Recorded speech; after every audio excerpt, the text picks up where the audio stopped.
So without further ado, let's go to number 5, the candidates that the Giants could hire for head coach. And at number 5, we have Pat Shurmur, the Vikings offensive coordinator, who has done wonders with Case Keenum, a running back core that basically starts Latavius Murray, a very consistent unit. He's turned Adam Thielen into one of the best wide receivers in all of football. Pat Shurmur making a nice NFL coaching comeback. We are going to give him a break for being the Cleveland head coach because no one has success there. Yep. But since he left, he's done a great job in Philadelphia as well, under Chip Kelly for a little bit there. That offense was good. Yep. Personnel decisions, not so much. Not great. But, he was fine. He's done a great job with the Vikings here. Shurmur's going to get another chance. I don't know if it's going to be this year, but I think the work he's done with Keenum has been wildly impressive. Wildly impressive. So, the exact phrase I was going to use. Folks, get your comments in as to who you want the Giants head coach to be. We'll get to those.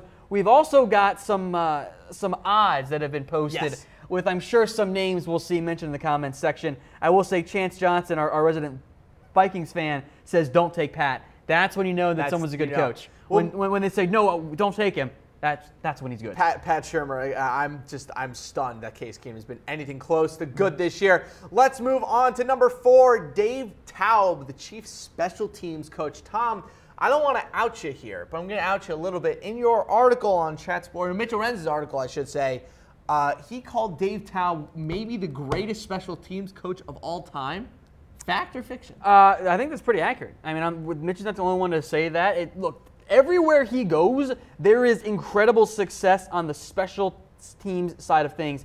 I'm frankly a little surprised that he doesn't have a head coaching job already. I think it's the bias against special teams head coaches. Yep. It's not the same sexy hire as the young up-and-coming OC or the veteran defensive coordinator that we always seem to have happen here. A lot of great special teams guys in the NFL. Belichick's special team guy. John Harbaugh was a special teams coach. There are plenty of special teams head coaches. I think that he's going to get a job this year. And I don't know if it's going to be in New York. I look at the Indianapolis Colts. I think they're going to fire Chuck Pagano. Chris Ballard is there. Now, we'll talk about GMs. If John Dorsey goes somewhere else, Taub's going to be an option there. I think he's going to get a job this year. He's had several interviews in the past. It's going to happen for him at some point in the very near future. Definitely an option. Let's move on to number 3, Frank Reich, the Eagles offensive coordinator, done wonders with Carson Wentz this year across the board, that entire Eagles offense, running game as well. He's been pretty spectacular. However, Eagles are probably pretty keen to keep him. We know that they have that whole 3 former NFL quarterback system between him, the quarterback's coach, and Doug Peterson, the head coach. What do you make of Frank Reich? I think that what he's done with Philadelphia this year is going to help out his coaching stock. This was not a guy on my early season list of coaches to watch. Obviously, you're looking at all the coordinators, and I was on Sean McVay. This was not someone I was on. I clearly should have been. And I think that I wouldn't be surprised if he got a job. Look, he's from New York. I think that'll help him out a little bit as well. He was born in Freeport. I think he's going to get a lot of interest. I don't know if he gets hired, but we'll get to some odds later on. He's got some good odds this year, so keep an eye on Frank Reich. Keep an eye on Frank Reich for sure. Number 2, the rocket scientist himself, Matt Patricia, the Patriots defensive coordinator. Tom, I got to say, I'm surprised he keeps showing up on head coaching lists. Why? All right. Matt Patricia, for me, has always been the same thing. He's always been a placeholder. It's not that Matt Patricia's system has been incredible. In fact, if you look at most of the Patriots defensive coordinators, most have been pretty absurdly successful. Matt Patricia, to me, I think he's a good personnel guy. I don't know if his scheme is necessarily what teams are going to want. I think he's really good with the defensive players. You talk to a lot of the Patriots defensive players, and they speak the world of him, but if the Giants want to bring him in as someone who can help their defense, that's kind of where my holdup is. This one doesn't make a ton of sense to me because of Steve Spagnuolo's great success there the past 2 years. I think if they're going to keep Spagnuolo, maybe he doesn't make a ton of sense. But if they're really going to blow it all up and they want a true head guy, I look at Patricia's background. What hasn't he done? Yes, that's true. Offensive assistant, O-line coach, linebacker, safety, now D coordinator. He's got the diversity in your background that you want. Yep. Also, he is a genius. So yeah, he's I think super that helps. smart. Yeah, it's crazy. And also, when you called him a rocket scientist, no, you were I'm not serious. kidding. No, he's literally That's a rocket literally scientist. what he is. He was a rocket scientist. Obviously, he's not a rocket scientist. I don't know. Do you always maintain the title of rocket scientist? Yes, I think once you are a rocket scientist, you don't lose that title. You get to stay rocket scientist. Because All right, that's I like fair. it. Let's move into our number 1 candidate, and Tom, this is him. This is it. Look, if you're the Giants, this is the first phone call you make. Josh McDaniels, the Patriots offensive coordinator. Josh McDaniels, and even though things were awful in Denver, he has rehabbed his stock in a very significant way. He is really, I think, going to be the top guy on almost every team's list. Like, in terms of realistic options. So no John Gruden, no Bill Cowher, no Bob Stoops, no whatever other former coach you want to have on there. I think McDaniels, yeah, Denver was awful, but he's rehabbed his image, and he's still the same thing right now. Young, offensive mind with great production coming out from under Bill Belichick. And that checks all your boxes. And I'm sorry, like, I understand this whole... Just don't let him be Don't let him be in charge of personnel. There you Guess go. what? You can bring the other Patriots front. You can bring Nick Caserio, his best friend, and one of his best men at his wedding. You can bring them along and hire them both, just like they almost did in San Francisco last year. It'd be the perfect fit. We've got a weigh-in coming on screen here. Who would the Giants hire, or who should the Giants hire as their next head coach? Tom, I think it's a slam dunk Josh McDaniels. If you go back and you look at all the things he said about the next head coaching job, all he's been looking for is a big market job. I said that he might be waiting for the Green Bay job to come open if they ever do anything with Mike McCarthy there. I've looked at a couple times maybe if Pete Carroll decides to retire in Seattle, that could be a place for Josh McDaniels. But for the most part, for me, Tom, it has been New York is the perfect place for him. You give him a defense and a good defensive coordinator, he doesn't have to worry about it. You give him Odell Beckham Jr., you give him Evan Ingram, and then you draft a quarterback and you let him grow offensive through line. Josh McDaniels' system. One great thing about McDaniels' system, time and time again, it has done great things with bad offensive lines. So It's true. I really think that if you're the Giants, he's the first call you make. I agree. And if he's not, I very much question their coaching search. I agree. All right, so there are our top 5 candidates here: Shermer, Talbrecht, Patricia, and McDaniels there. Now, those aren't the only guys out there, and everyone knows that. I've already seen some comments about getting John Gruden. So we're going to take a look at some of the more expanded options. Expanded and we'll look at is a good way to put it. We'll look at it through the eyes of the Vegas odds. How do things break down when you look beyond the kind of the top names, or even go beyond the unrealistic candidates, is what I call them, the long shots. There are 2 of these people on the list that are legitimate options, and then there's other ones that make absolutely no sense. All right, so let's start there because I want to see who are your legitimate options. So our odds that we have here: Nick Saban 80-1, David Shaw 60-1, Bill Cowher also 60-1, John Gruden 25-1, and Brian Kelly 23-1. Here are the options that actually make sense. Okay. David Shaw. That makes sense. Maybe he's reached his peak at Stanford, actually wants to make the jump to the NFL. We'll see this and that, could actually see it. And then the only one is Brian Kelly. Brian Kelly makes sense. No, they went after him the last time they had a head coaching search. Good year at Notre Dame, but you could always see him leaving Notre Dame. John Gruden is not going to the Giants. Bill Cowher is never going to coach again. And Nick Saban being on there is just straight up embarrassing. Well, hey, the Giants have always been linked to Nick Saban for whatever reason. Because it's Nick Saban and it's the Giants, and it's not happening. I totally agree with you. That's why it's 80-1 odds, which is Vegas saying, look, we'll take your money, thank you. Yeah.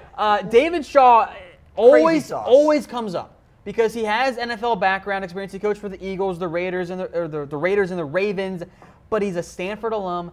I don't think he's going to leave. I think he truly loves being at Stanford. And I mean, if you're at Stanford, you're just going to win 10 games every year and never to leave. Yeah, I think so. I agree with you with Cowher and Gruden. I don't think those jobs are going to happen either. So sorry if that's who you guys want. I understand John Gruden on the Giants would be just hilarious. Big old target name there. With Brian Kelly, I believe that eventually Brian Kelly and Notre Dame will get a divorce, and I don't know who's going to file for that divorce. I think it's going to be Brian Kelly. I think that I believe that Brian Kelly is a very good head coach. He did a good job turning things around this year with some new coordinators. If it didn't happen, Notre Dame was going to file those divorce papers. Yep. There's been a little bit of rumblings around Brian Kelly, and hey, maybe he could elect to leave. And he said, look, this is not a 15-plus year job. Like, I don't think Kelly wants to stay in one spot for 15 years. And frankly, who does these days? I don't even think he should want to. Like, no one does. It takes a very rare type of coach to stay in one place for so long because, relationships are hard. Yeah, and also, life is hard. These guys, they're competitive people. They want to move on. They want to have new challenges. Let's move into sheet number 2 here with our odds. Pat Shermer, 22-1. Jim Schwartz, 20-1. Scott Linehan, 15-1. And Dave Taub, 12-1. Tom, I might vomit. Why is Jim Harbaugh on this list? Because it's Jim Harbaugh. I'm going to vomit. It's not going to happen. I'm going to vomit. Look, Harbaugh is linked to every job that comes up, just like John Gruden. Like it's going to keep happening. Sad. But he's also not going to leave Why? Michigan. Because it's Jim. Like it's sad. It's what the people want, man. I know, but I Again, gotta say, free money if you don't bet on him. If they do get rid of Spags, I would love to see Jim Schwartz get another chance. You're going to pass him for the stench of the Detroit job? Yep.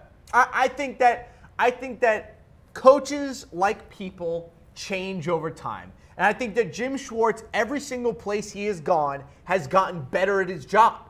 Just statistically, the defenses that he's played, the defenses he's had, they always rush the passer really well. They're always really efficient with the high turnover numbers as well. And also, like with McDaniels, he already failed once. Yes. Another chance at it, I think, would be really good for him. He's still relatively young. I think he's still in his 50s. I think that Jim Schwartz would be a really good option for them. 20-1. He had the one really good year in Detroit, and everything was kind of iffy outside of that. Those offenses also. Look, let me put it to you this way. I agree. He should get another shot. But I don't know if I'm the guy. I don't know if I'm running a team. I don't know if I want to be the one to give him that shot. Fair. Okay, I can give you that one. And we mentioned other coaches. Scott Linehan, who was with the Rams for 3 years, and things did not go very well. And not great. Look, I think it's because it's Cowboys offensive coordinator. Yeah. Is why he gets for sure. Because frankly, like he has done a fine job. He's a quality OC. Here's his job description. Yeah. Give it to Zeke. And look what happens when Zeke goes away. The offense had serious issues there. Yeah. So I had issues with Linehan there, and then you see my boy there, Dave Talbot, list. I'm glad to see that. He's going to get a job, I think, this offseason. Agreed. All right, let's move into our last one here. Matt Patricia, 12-1. Terrell Austin, 11-2. Frank Reich, 11-2. Josh McDaniels, 4-1. And then Mike Smith, 7-2. So we'll get to Mike Smith. We'll get to Mike Smith. We'll leave that up there and let everyone think, oh, my God, what's going on? Look, we've mentioned Patricia, why he makes sense. Yep. Terrell Austin. I like Terrell Austin. He will get interviewed. Yep. And I'm almost willing to guarantee that he will get interviewed. Can I say something a little bit kind of sad, though?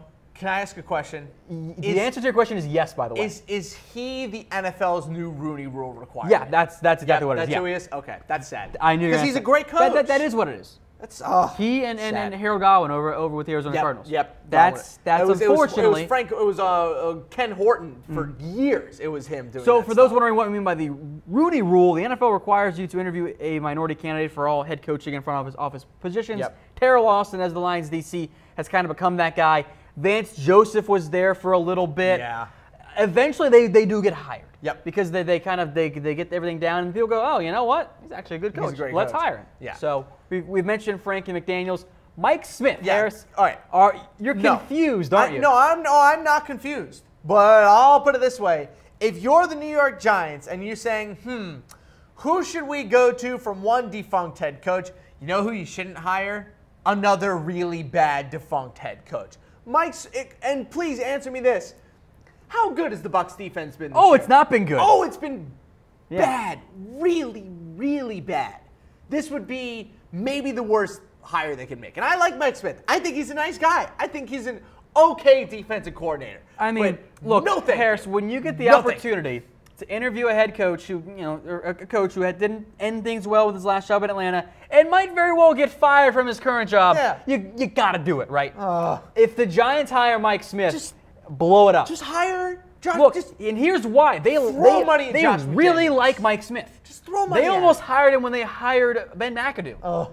Those are their two candidates in the end, Smith and McAdoo. Just throw a ton of money at Josh McDaniels. Like, this isn't hard. You need an offensive-minded coach. You need someone that can understand Odell Beckham Jr. You need someone who can identify with the younger players on your offense. Why not? It's Josh McDaniels. All right. It's so Josh McDaniels. Mike Smith, there's the familiarity there. That's why the Giants like him. I know. That leads into our next discussion. Ben McAdoo, of course, got all the attention, and rightfully so. They've made a change, though. GM. Jerry Reese is out. I think kind of overdue because he hates linebackers for really no reason.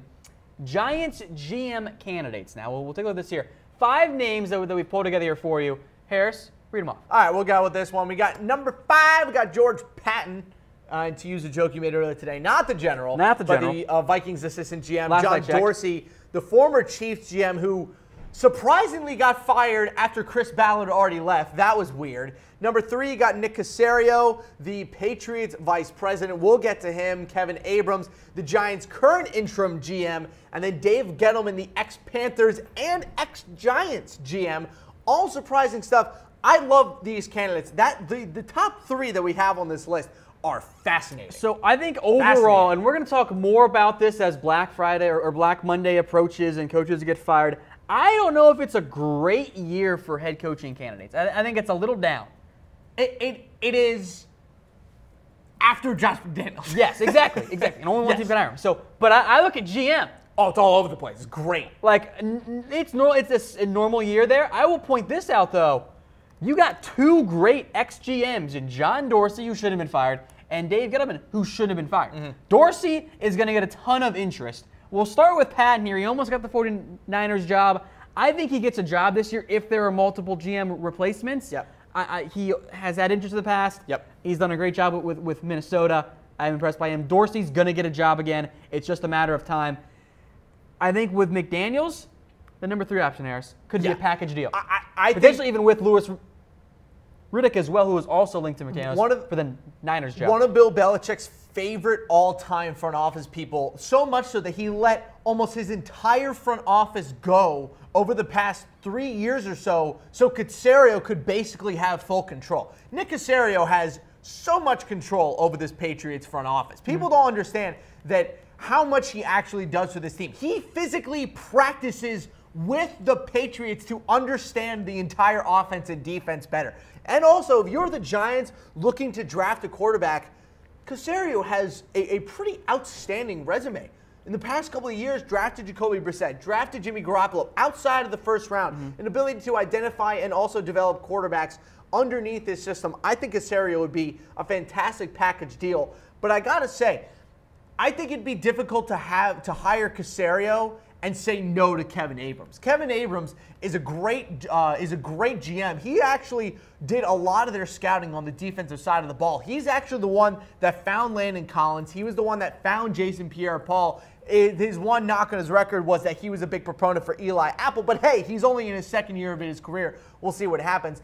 Kevin Abrams, for me, is kind of the guy. I think if you're the Giants, are they really a team that is going to reach for 2 outside guys to bring them in? It smells to me that they want to keep a little bit of control in the front office, in the family, and get an outside head coach. Of course they do, because it's the Giants. Yes, that's what they exactly. do. And frankly, that's what they need to stop doing. They need to look. It didn't work. Like they are 2-10 right now. Jerry Reese didn't work. Jerry Reese is one of the most overrated general managers, maybe ever. They kept it in house. It didn't work. Go get Dave Gettleman. It's a nice hybrid. I like Gettleman. Success has been with the Giants. Was there for over a decade. It's a perfect fit, perfect timing. I think you go to get Gettleman, folks. Get your reactions in. Who you got? Who should the Giants hire as a general manager?